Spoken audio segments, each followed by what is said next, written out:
Along with the building a square on the left with the crochet cast on, we want to build a square on the right of the previous mitered square using a crochet cast on.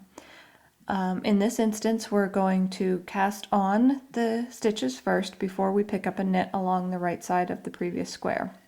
I'm going to start with a slip knot on my crochet hook. I want the crochet hook to be roughly the same size as the knitting needle that I'm casting onto. If you find your stitches get too tight, you may want to use a larger knitting needle, and then you can, on the first row, knit them onto the knitting needle that's appropriate size for the pattern. So I'm starting out with an X created by my crochet hook and my knitting needle with the yarn behind both.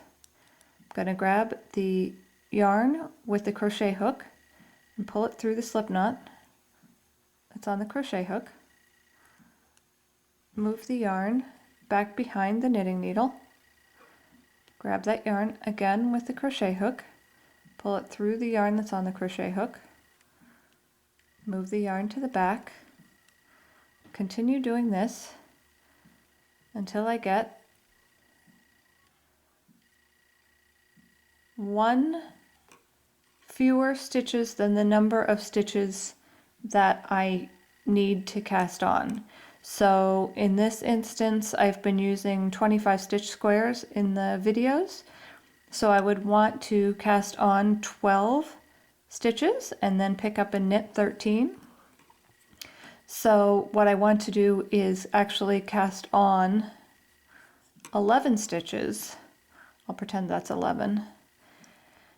And leave the yarn in the front for the very last stitch. Don't move it to the back. Transfer this stitch, the stitch that's on the needle, up onto the hook. That's going to be your 12th stitch.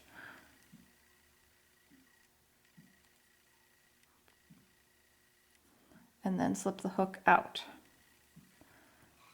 Then I need to turn my work around so that I can pick up the stitches. That's why we keep the yarn in the front, because now it's in the back so that I can go into my mitered square and start picking up the stitches.